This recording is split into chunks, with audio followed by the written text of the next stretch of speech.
I think it's first important to talk about the title of this video. You may have clicked on this video thinking that I hate this game with a passion and I'm going to spend over 40 minutes basically thrashing it. But no, I'm not really gonna do that. This game is one of my favorite games in the past decade. Not only is it a great interpretation of a franchise that I really like, but it also has some of my favorite gameplay in any fighting game. But the more that I play this game, the more I realize how much potential it truly had. And the more that I think about that, the more that it infuriates me. So I decided to make this video where I'm going to be looking at every aspect of this game and point out what these aspects are lacking, as well as give solutions and extra ideas of my own that I think could work. Now granted, I have never developed a video game, so I don't know if these ideas are even possible or could ruin the game or something like that. But regardless, I'm gonna give these ideas and maybe they could be good or maybe they could be bad. You guys can be the judge of that. And if you guys have any ideas of your own that could make the game better, please tell me in the comments section. Anyway, without further ado, let's begin this video.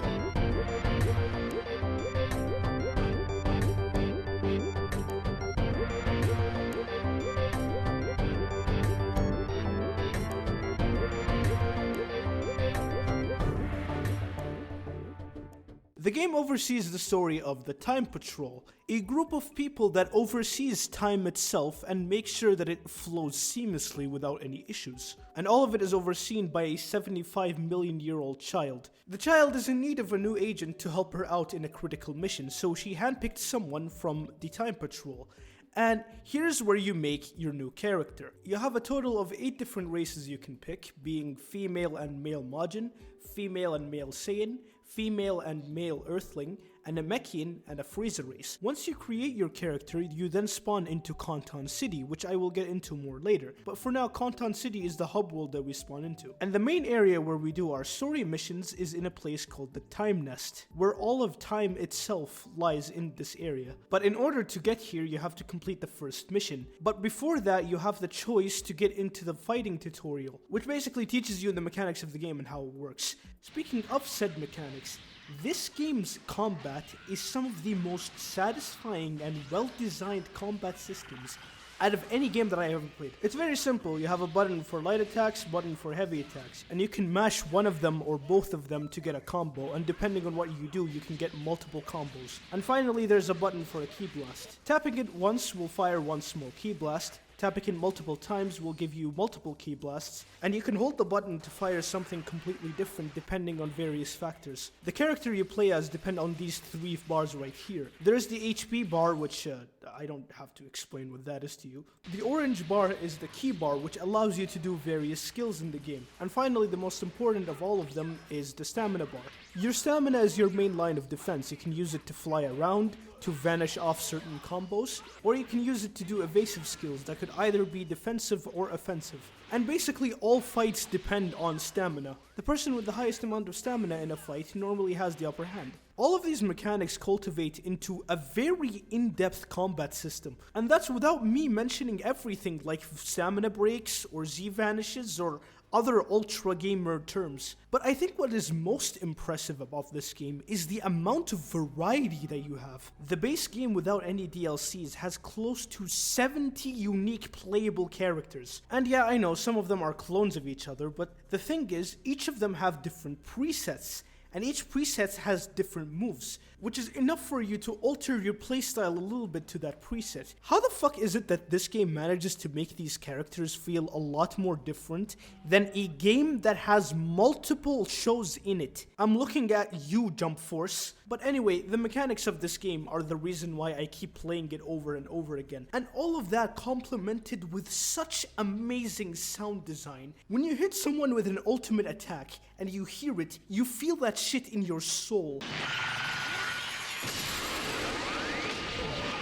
Feels amazing every single time. The one major complaint that I do have is that this game is not very well designed for higher frame rates. The game is only designed for 60 FPS in console, so playing with a higher frame rate will cause input delay. And while this problem is only on PC and only if you're playing on a higher frame rate, it can sometimes ruin some of your combos. But other than that, the game is very well designed. But now with that out of the way, let's go into the main topic of this section, which is the story. As it turns out, an unknown force has been changing the course bits of history way too much, and like I said, you're chosen for a critical mission to investigate this. It's a very similar dynamic to the first game, where you're going to certain timelines of certain arcs in the show, and you're met with a bunch of what-if scenarios, like for example, what if both Vegeta and Nappa become great apes? Or what if Ginyu takes Vegeta's body instead of Goku? And you're fighting the same adversaries from the first game, being Mira and Toa. The difference in this game is that these two bring in allies from the Dragon Ball movies that are not canon. The characters include Bardock, Slug, Turles, Cooler, Metal Cooler, Janemba, and Broly. And I gotta say, the interactions between the canon heroes and the non-canon villains is always very interesting to look at. Turles and Slug are trying to conquer the universe, and Janemba, Broly, and Bardock are mind-controlled by Mira and Toa. But who I consider to be the most entertaining character in this entire game has got to be Cooler. He's not there because of a shaky alliance like Turles and Slug, and he's also not there because he's mind-controlled like Janemba and Broly.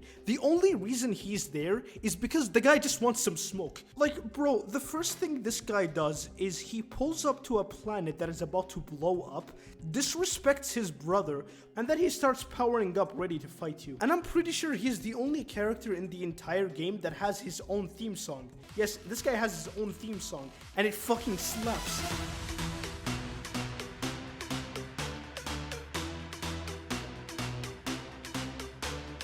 And then there's the main villains, Mira and Toa. Toa is an exiled scientist from the Demon Realm, and her goal is to, well, break the seal that is containing the Demon Realm. The Demon Realm isn't really explored that much in the Xenoverse games, but what I do know is that the revival of said realm will fuck up the universe in some way. Joining her in her mission is Mira. Mira is basically a bioengineered servant that Toa created to help her out in her mission. After their loss in the first game, they came back for round 2 with this time a more clever way to fight the Time Patrol by creating the Time Breakers faction, which is filled from villains from the Dragon Ball movies. Their goal is pretty basic, which is to revive the Demon Realm, and their method of doing this is gaining energy by changing the flow of history. As the story progresses and they get more energy, Mira becomes more and more rebellious towards Toa, until eventually he merges with her and becomes a super powerful ultra fighter that you have to stop, which acts as the final mission in the story. I think the story overall is pretty serviceable. It's a cool throwback through the Dragon Ball Z and Super story with a bit of a twist here and there. The thing is though, the first game already did this. Yes, there are segments in this game that are not in the first one, like for example, you fight Zarban and Dodoria, First Form Cell, Majin Buu versus Vegeta, and there's also the addition of the Dragon Ball Z movie villains, but all this does is that it makes Xenoverse 2 just a longer version of the first game. You wait for a sudden change in history where someone has become more powerful or a new character shows up,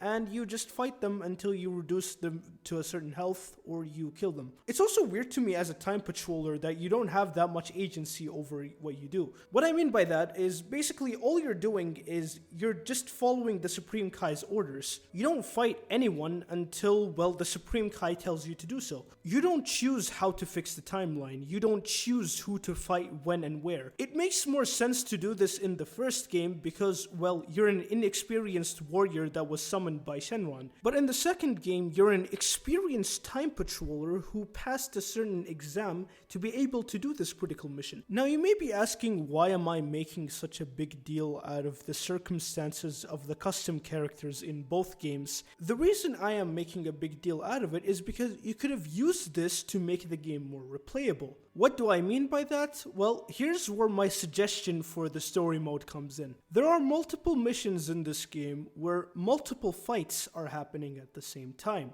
A good example of this will be in the Saiyan Saga. Your mission is to slow down a buffed version of Nappa while Goku arrives. As Goku is flying to your location, Turles comes in and stops him to fight him. So now there's 2 fights going on. You have you and Gang against Nappa, and Goku versus Turles. Another example of this is in the Buu Saga. While you're fighting Super Buu alongside Gohan, Janemba comes to the afterlife to stop Vegeta from going to Earth. These are just a couple examples that I can name in the game. The main one that I want to talk about is in the Namek Saga. There's this section in the Namek Saga where Nail is fighting Frieza, and Frieza gains a significant evil power boost and you're sent there to investigate it. While you're fighting Frieza alongside Nail, Turles and Slug come by the Dragon Balls, which is where Gohan and Krillin are at the moment. Now, the Elder Kai tells you that you can't go there in time and stop them from stealing the Dragon Balls. But then the Supreme Kai comes up with the idea of bringing you back and sending you there before they steal the Dragon Balls, which kind of made the situation very anticlimactic. So here's the idea that I have instead. Instead of the two events happening one after the other, they both happen at the exact same time. And you get to pick which one you want to prioritize over the other. And the thing is, both of them present two completely different problems. If you were to prioritize Slug and Turles, you risk getting Nail killed by Frieza. And if Nail gets killed by Frieza, then he can't fuse with Piccolo. However, if you prioritize Frieza over Turles and Slug, you present a problem where the Dragon Balls could be used by both of them. Slug is a Namekian after all, so he can speak the Namekian language and use the Dragon Balls. And if that happens, then you can't wish Piccolo back. And you don't choose one over the other, you prioritize one over the other. Meaning, which one do you want to do first? Which of them do you think is the better option to prioritize over the other? And using this sort of system and applying it to all of the arcs in the game, you can make it so that you can have multiple endings. Now granted, the idea isn't perfect, but it's much better than just following orders. So again, like I said in the beginning of the video, if you guys have any ideas related to the story or anything else I mentioned later on in the video, please mention them in the comment section below. There is one more thing I want to talk about in the story mode, and that's the gameplay. Like I said, the mechanics of the game are amazing, which makes the gameplay of the story mode great. There is one minor complaint that I do have though. A lot of times while you're fighting an enemy, the game forcefully tries to tell you story details by completely nullifying all damage against the enemy. An example would be this gameplay right here where I'm fighting Slug and Turles, and as you can see, all of my attacks are not working because the game is trying to give story details. And this goes on for, I shit you not, 2 minutes, and it's very inconsistent. Sometimes it happens, sometimes it just doesn't. A way that they could have fixed this is by adding a prompt where you can skip these cutscenes. One thing I wish they did add into the gameplay was a difficulty setting, where the harder the difficulty, the more health and more skilled the AI becomes, and by increasing the difficulty you get more XP. A difficulty setting is always appreciated in games like this, so it would have been a pretty cool addition to the game. Like I said, the gameplay of the story mode is actually pretty good and it doesn't need that much of an improvement. However, what does require a lot of improvement is the quests in the game. So in Xenoverse 2, there are two types of quests that you can do.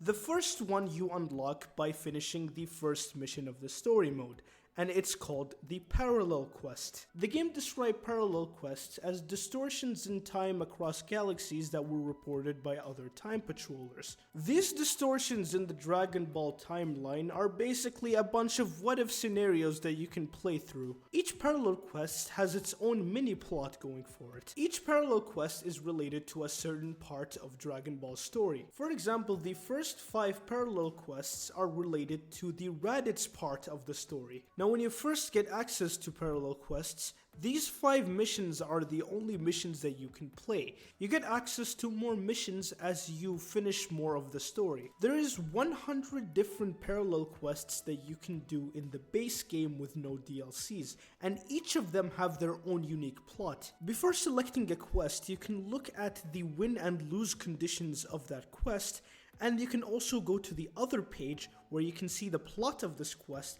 as well as the rewards that you can get while playing this quest. Some rewards like clothes and accessories are guaranteed rewards that you can get by winning, and other rewards are not guaranteed by winning the first time. These rewards include skills that you can use as your custom character like super and ultimate attacks, and super souls, and equipment that gives you a passive ability. The percentage of you getting these rewards increase depending on your performance. Your performance is based on a certain rank. The ranks are D, C, B, A, S, and Z, with D being the lowest possible grade and Z being the highest you can get. As for the missions themselves, one of the best things about them is that you're not forced to play your custom character.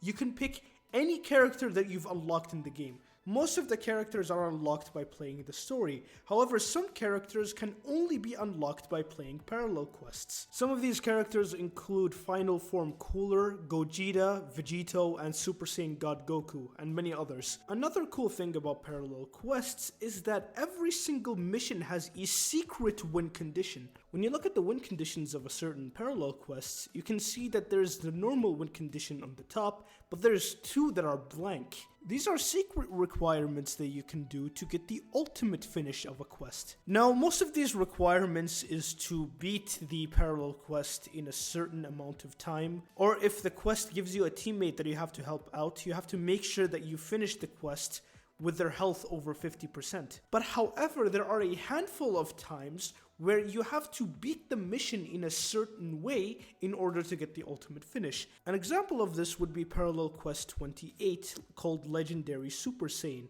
where you have to help Frieza defeat the Z Fighters. The order goes as follows: first you fight Piccolo and Gohan, then Vegeta shows up, and then once you defeat Vegeta, Goku and Krillin show up. The win condition normally is to defeat all of them. However, if you were to defeat Krillin before Goku, you get the secret requirement. Now, getting the secret requirement alone isn't enough to get the ultimate finish. What it actually does is that it adds more to the parallel quest you're doing. In this case, it makes Goku transform into Super Saiyan, and now you have to beat him. Getting an ultimate finish in a parallel quest will get you closer to a Z rank and will actually give you more rewards depending on the parallel quest. The second type of quest is unlocked by finishing the Cell Saga part of the story, and that's the expert mission. The way expert missions work is that you and 5 of your squad mates try to defeat a single enemy that is ridiculously strong. Their damage and health are buffed immensely, and they have abilities specifically designed for them. Some of these abilities include turning your teammates against you, sending you and your teammates into completely different dimensions, and firing a large ki blast that you and your teammates have to band together to try to deflect. And as you progress through the expert missions, they become harder and harder. They get more increased damage, more increased health, and over time they get certain passive abilities. These passive abilities include the ability to dodge all basic attacks, an evasive that allows them to teleport randomly around the area, and in the last few expert missions, they get super armor, and you have to chip away at this super armor in order to be able to damage them. Every expert mission can either reward you with a super attack or an ultimate attack, with the same reward system as parallel quests. And also, like parallel quests, you can pick any character that you want. I think both parallel quests and expert missions are great ideas by the developers, and they really add a lot to this game. The thing is, however, is that their execution is kind of poor. For starters, the idea of having a separate plot for every single mission in a parallel quest is pretty cool. The thing is though, when you have a number of missions as excessive as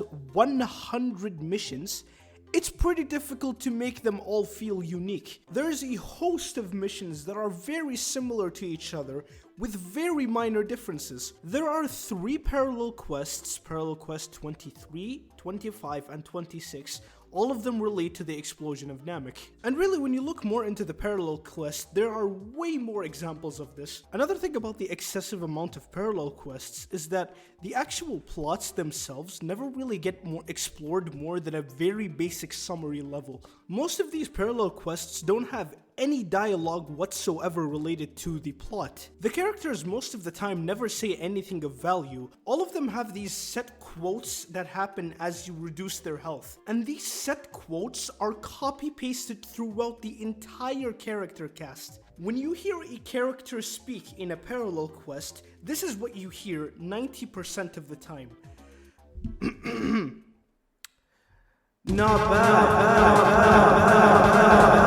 Okay, maybe I'm over-exaggerating a little bit, but that's not the point. The point is that this adds to the repetitive nature of parallel quests. Another thing that's also repetitive is expert missions. You can basically describe expert missions as mindless spam of either ultimate or super attacks. Either spam ultimate attacks with homing capabilities or spam beam super attacks like I'm doing here. The reason this is effective is because all of the bosses in expert missions act the exact same way. And it's said that this is easily the most effective active strategy you can do. All you're doing is charge up ultimate attack, charge up ultimate attack, or charge up super attack. It's not fun. It's not fun doing that. Parallel quests also have the same problem, although not nearly to the same extent as expert missions. You can basically separate parallel quests into 3 different types. The first one is you fighting a bunch of people alone. The second one is you fighting a bunch of people while protecting someone. And if that someone dies, then the mission ends and you fail. And the third one is Dragon Ball missions, where you have to collect Dragon Balls around the map and put them in this time machine. Now obviously some parallel quests fall into neither of these 3 categories, but these 3 are the main categories of parallel quests. And unfortunately, 2 of these 3 categories contain some of the worst missions in the game, and it's the protect missions and the Dragon Ball missions. I wouldn't have a problem protecting the AI teammates if the AI in this game wasn't so fucking awful. First of all, the AI in this game have terrible stats. Here's 3 of them ganging up on one enemy, and wow, such devastating damage. Oh, and they're less durable than a fucking pencil. Oh, but worry not, it gets worse.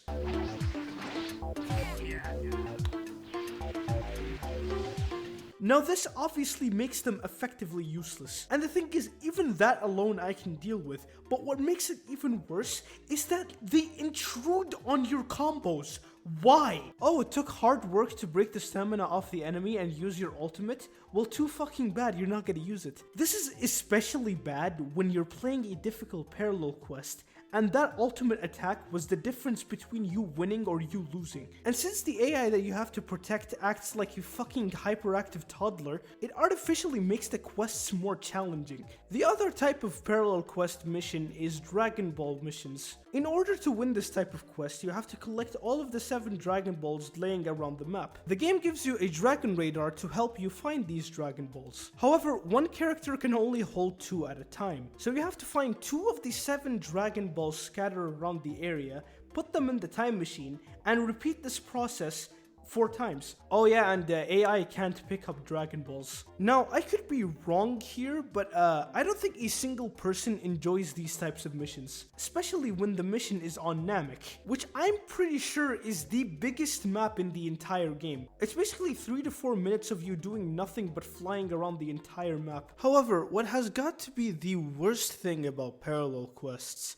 is its reward system. See, the main rewards that you really want from parallel quests are the ones that are not guaranteed, which are the skills and the super souls. And the percentages of you getting these things are not high whatsoever. They are the complete opposite. Here's a recorded example I have. In a lot of parallel quests, you can fight a set of 3 time patrollers that you can challenge. Defeating them will net you a bunch of rewards. The main one that you really want, though, is Dragon Balls. You can actually collect a set of Dragon Balls in this game and use them to make a certain wish. You can wish for new characters, new skills, that sort of thing. And the fastest way to get these Dragon Balls is to do the parallel quest 23 called Explosion of Namek. So while I was collecting those Dragon Balls, I did a secondary experiment. In this mission, you have the chance of getting a super attack called Death Slash. So I wanted to count how many times it would take me to finish this mission in order to get this attack. I've already played it once before this experiment, so I'm gonna count that one in, along with the other fights that I did. So let's count together, shall we? 1, 2, 3, 4, 5, 6, 7.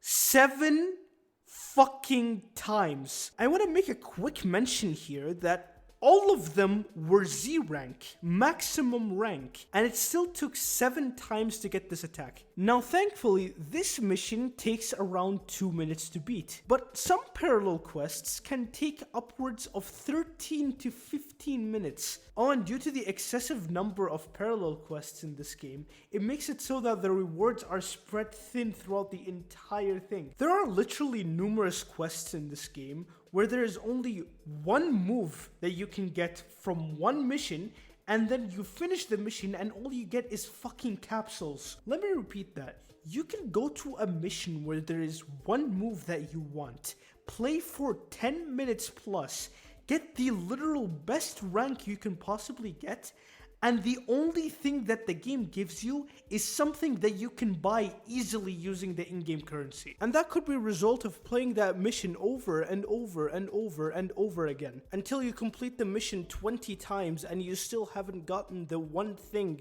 that you were playing the mission for. The thing with the RNG system about this game is that not only is it possible for you to waste 2 hours trying to get the one move you want only for you to not get it, it's that while you're playing in this 2 hours, you get nothing in return. It is a complete waste of time. Anyway, I've read about parallel quests long enough. Here are the fixes that I personally have. Again, any ideas you have, put them in the comments. So, what do I propose? Well, first of all, we obviously need to kill RNG. And the main idea a lot of people have is to make it so that if you were to get a Z rank, maximum rank, you were guaranteed at least one reward. The idea that I have will make it so that you can guarantee getting every single item in a quest in one playthrough. But before I do that, I need to talk about the gameplay of parallel quests and expert missions themselves. The first thing I want to do is I want to make the amount of parallel quests way lower and make them more story rich. Instead of having 11 to 20 parallel quests related to one arc, make it 5 to 10. 10 parallel quests would be handed to arcs that are significantly longer. So here's how I would put it. 5 parallel quests for the Saiyan Saga, 5 parallel quests for the Namek Saga, 10 parallel quests for the Cell Saga, 10 parallel quests for the Buu Saga, 5 parallel quests for Battle of Gods, 5 parallel quests for Resurrection of F, 5 parallel quests related to Dragon Ball GT, and the 5 final parallel quests would be related to the end of the game or related to other miscellaneous things. Now, I want to actually go further onto this idea and make it so that every single set of 5 parallel quests will have 5 broad types of missions. Let's use the set of 5 parallel quests from the Namek Saga as an example. So the first mission would be you re-experiencing a battle from the series. So in the case of the Namek Saga, this would be Goku versus Frieza. It would be from the moment Goku goes Super Saiyan until the end of the battle. And no, you don't help Goku, you don't protect Goku, you play as Goku. And once you complete the mission, and you want to play it again, you have the choice between playing as Goku again or to play as another character. It's kind of like in Lego Batman, where the first time you play a mission, you have to play as both Batman and Robin.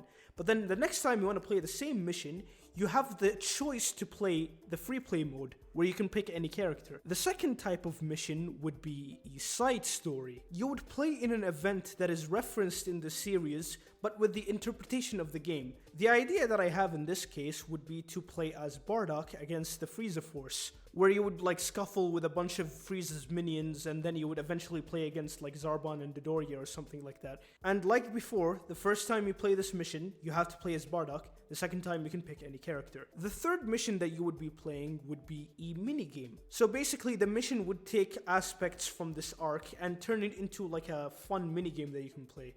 My example here would be like, for example, you would play as Ginyu, and every single enemy that you fight, you have to change bodies with. So let's say, for example, you would be against the entirety of the Frieza Force, and let's say you fight Zarbon first. So you change bodies with Zarbon, and now you have Zarbon's moves. And with Zarbon's moves, then you have to defeat the Doria. Then you switch bodies with the Doria, and then you do the same thing with Goldo, and then Jace, and then Burder, that sort of thing. The fourth one would allow you to pick any character right away, and you have to defeat a mashup of every single character related to that arc. And finally, the last one would be an expert mission. Now, since the amount of expert missions this way would be reduced to only 10, but this way they have more freedom to make every single boss you fight more unique. Make it so that the bosses have unique moves to themselves. So for example, make it so that like Cell can spawn Cell Juniors, Majin Buu can absorb you, Beerus would be able to use God of Destruction attacks, and also please make it so that these attacks are actually avoidable. A lot of times when you're playing an expert mission and the character either spams Peeler Storm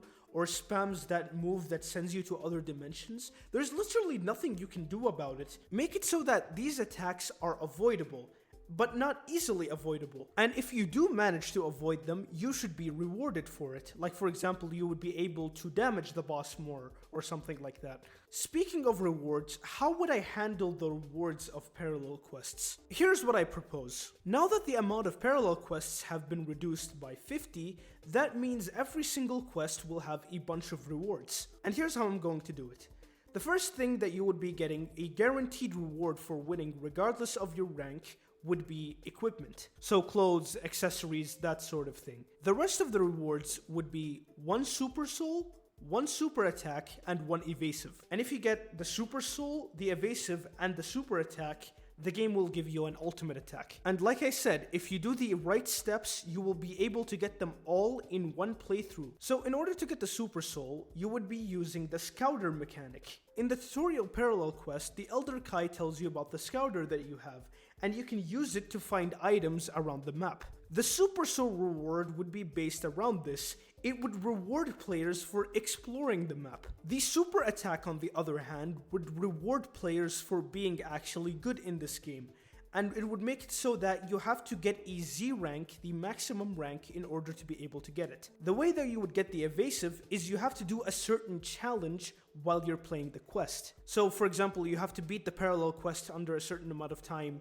or you have to kill every single enemy with a super attack. And once you get all of these 3 rewards, the game will give you an ultimate attack. And that would be my way of killing RNG in this game. And while it may not be perfect, it's still a significantly more fair system than the one that we have right now. And yeah, that is the end of this extremely long section. This section, on the other hand, is probably not going to be as long. As I touched on earlier, Conton City is the hub world of Xenoverse 2, and there is a bunch of content on this hub world. One of the more significant ones is instructors. As you progress through the story, characters from the Dragon Ball universe will spawn into Conton City. You can go interact with these characters and learn their moveset. And almost every character offers 3 super attacks and an ultimate. However, in some cases, like Piccolo for example, you get offered 2 super attacks, 1 evasive, and 1 ultimate. And for once in this fucking game, these rewards are guaranteed by their first playthrough. There's a total of 30 instructors without DLCs, which is a lot. That is 120 skills that you can learn. Another cool thing about instructors is that every single one of them has a custom preset that you can customize. In order to be able to customize the instructor's preset, you have to learn at least 1 move from them. You can customize the colors of their clothes and sometimes their skin, and you can customize skills the same way you customize them in your own custom character. All the moves from all of their presets are there, as well as other moves that are not in any preset. You can also customize their stats by picking between pre-made attributes, which is fucking stupid. Wouldn't it make more sense to give me a limited amount of points and allow me to customize the stats of my character freely? I don't know, maybe they made pre-made attributes to give a balancing factor to the fact that you can pick whatever moves that you want. But I still think it would have been much better to have more freedom over the attribute system. Another thing that I also don't understand is that every single character has only 1 customizable costume. Like for example, in Vegeta's case, I can only pick 1 battle suit. I can't use the Namek Saga battle suit or the Saiyan Saga battle suit or the Dragon Ball Super battle suit. Now, I am fully aware that you can unlock certain costumes for the partner customization, like the jacket costumes for Goku and Vegeta, which to me makes it even more nonsensical that you can't use their other costumes that are in the game. But anyway, one final thing that I want to talk about in the partner customization is that you actually need the in-game currency to unlock most of the customization. Speaking of which, Xenoverse 2 actually has 2 types of in-game currency. The first one is Zenny. You collect Zenny by basically playing any match in the game. Whether you win or you lose, you will still get Zenny. The way Zenny works is that it's meant to be an early game currency. When you first start playing the game, collecting a lot of it can actually be very useful. You can use it to buy clothes and accessories, super souls, capsules that you can use mid-game to either heal yourself or give you more ki. And you can even use it to buy certain skills in the game. Like I say, early on in the game, it's a very important currency. But what happens over time and as you play the game more and more is that you essentially get so much of it so fast that it becomes valueless Basically what I mean is that essentially you will have an unlimited amount of Zenny and you will never run out of it. The other currency on the other hand is a different story. The currency TP medals is one of the most important things in this game. And unlike Zenny, getting a lot of TP medals actually takes a bit of time. There are two main ways to get TP medals. The first one is parallel quests. When you complete a parallel quest, you will get 1 to 5 TP medals depending on the difficulty. But what has got to be the dumbest fucking thing about it is that you can only get the TP medals by completing a parallel quest for the first time. You can complete any mission 3,000 times if you want to. You're not getting extra TP medals out of it. Thankfully, it doesn't work the same way in expert missions. Every single time you complete an expert mission, you will be rewarded with TP medals.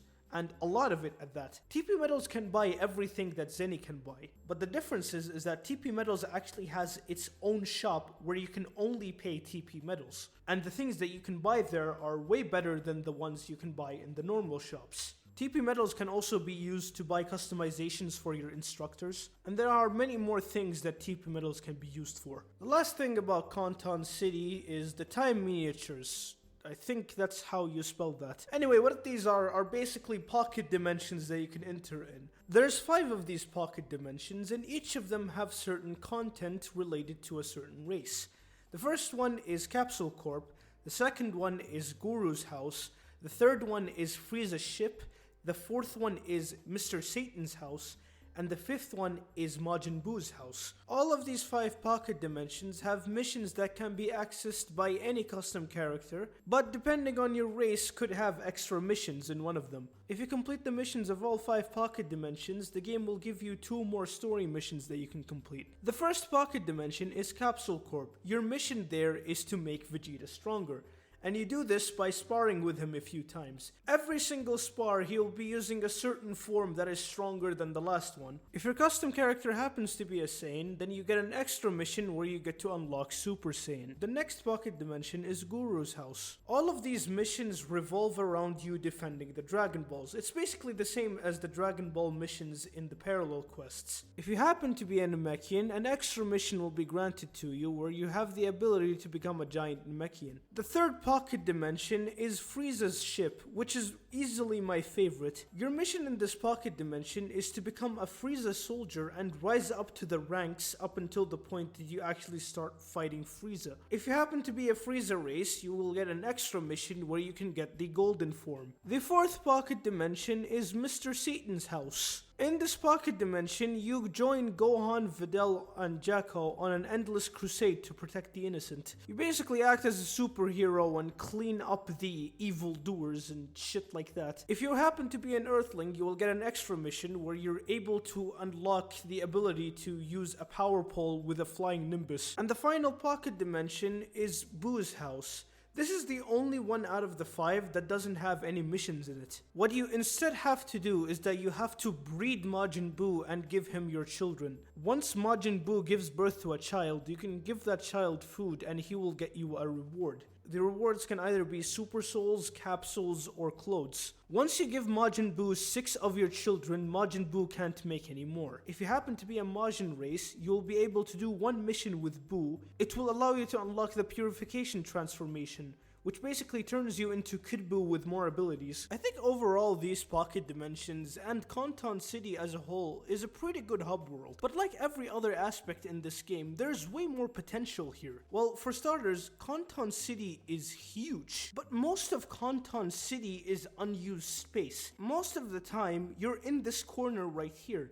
Because, well, everything is here. Parallel quests, expert missions, online battles, the Dragon Ball podium, the story mode, all of it is right here. The only reason you would go to the other places is to either go to a certain instructor or go to a certain mission that happens to spawn there. And why have 5 locations inside 5 pocket dimensions?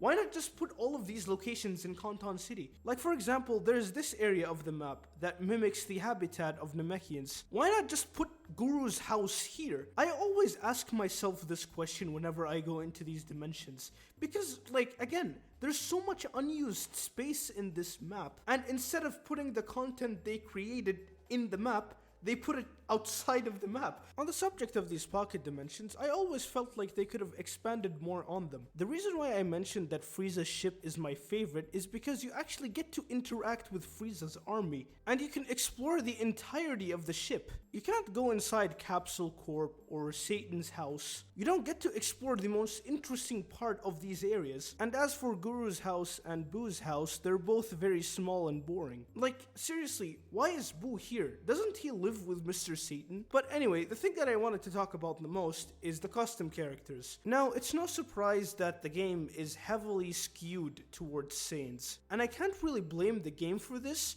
because, well, the series itself is skewed towards Saiyans. I mean, to put it into perspective, every single race has only one transformation specific for them, while Saiyans have 6, and all of them are actually very good transformations. They change the way that you look, and they only buff your stats, while the transformations of the other races don't do this. There is an exception to this rule though, and that is the Frieza race's golden form. This form does 2 things. It buffs the damage of your ki-based skills, and it changes your ki blast into a death beam. As for the others, the purification transformation turns you into Kid Buu. You literally turn into another playable character with different stats.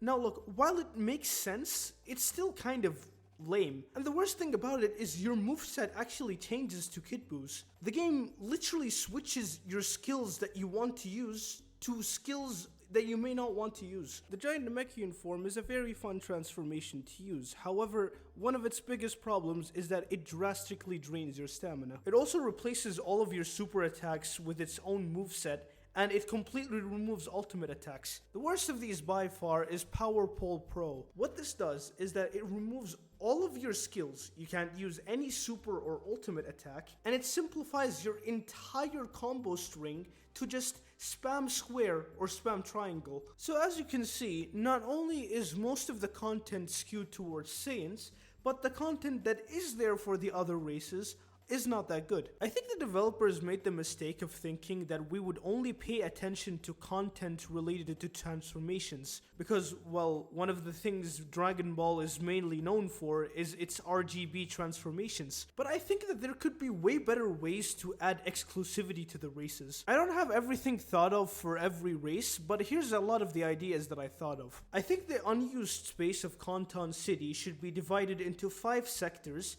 and each sector would be related to a certain race. Each race should have a couple of mentors that is exclusive to only them. So let's say, for example, you can only learn Frieza's moves if you were a Frieza race. Another thing I want is add exclusivity to their fighting styles. Let's say, for example, make it so that Earthlings are the only race that can use weapons. Make it so that you can use swords, hammers, axes, and that way, Earthlings get more content every single update by getting more weapons to use. And also, they shouldn't remove your fucking ultimate and super attacks. You should have access to both your ultimate and super attacks, but you also use the weapons that you equipped. Now, this is the only strong example that I have. The rest are just little ideas here and there. Make it so that Namekians can use another set of Dragon Balls. Like, imagine if Namekians have the ability to summon Purunga and they get more access to other wishes or something. Try importing absorption for the Majin race somehow. Make it so that you can absorb their fighting style but still use your own moves. Make it so that the Frieza race can get access to Cooler's final form. And look, it's not like these ideas is gonna make it so that Saiyans are no longer the most popular pick, but it will damn sure make the other races more appealing. Another thing that I want to touch on is the actual character customization. So I think the overall character customization is fine, but it has not been updated for 6 years. If you were to create a new character as of the latest version, it will still be the exact same way it used to be when the game first came out back in 2016. They have not updated the standout feature of this game once for over half a decade. And also, by the way, I'm not talking about the clothes and accessories. I'm well aware that they always get updated. I'm talking about actual things that you can customize when you start making your character, like body types and hairstyles. You know, one thing that Jump Force added, I can't believe I'm praising that game, but one thing it did add though is that all of the hairstyles from all of the playable characters were available. Well, at least most of them. You can't use any of the hairstyles of any of the characters in this game. No Goku, Vegeta, Raditz, Broly, Whis, Kid Gohan. And well, it's pretty difficult to try to emulate a character from a different franchise entirely into this game. Like, here's my terrible attempt at trying to create JFK. It was so bad that I had to switch characters. I just couldn't look at it. And here's my attempt of trying to make Lego Batman. Honestly, I think if I were to remove the tail, it would have looked good. There's so many other characters that I tried to make, but well, as for most of the video, I stuck with this one. Literally, the only character I was able to emulate is a bald man. There's not even a full beard that you can use. You can't even put a mustache on your character, even though Nappa has a mustache. Come to think of it, why can't we adjust the colors of our auras and our attacks? An idea like that feels like a no-brainer for a game that allows you to customize your characters. Like, imagine if you max out the friendship of a certain mentor, you would be able to customize the attacks that you learned from them. Say you max out your friendship with Piccolo, for example. He gives you a special beam cannon that you can customize the color of. You could really go on and on about the customization in this game, and how if you were to compare it to other games, it just feels very lackluster. And I guess this is it for the video. There is a lot more that I haven't talked about, like for example, any multiplayer mode in this game. I did invite one of my buddies with me and we played a couple of 1v1s and parallel quests, but other than that, we haven't done much. I didn't get a chance to play any of the raid quests because, well, the American region is across the planet from me, which I'm assuming where the majority of the player base is, and because of this I couldn't play any of the online quests. I also didn't bother talking about the DLCs in this game because I mostly want to talk about the base game. The DLC itself doesn't offer anything that I can talk about a lot. It offers a couple of parallel quests, a couple of characters, maybe extra story mode, and whether you think that's worth it or not is up to you. And well, that's it for the video. You can go now.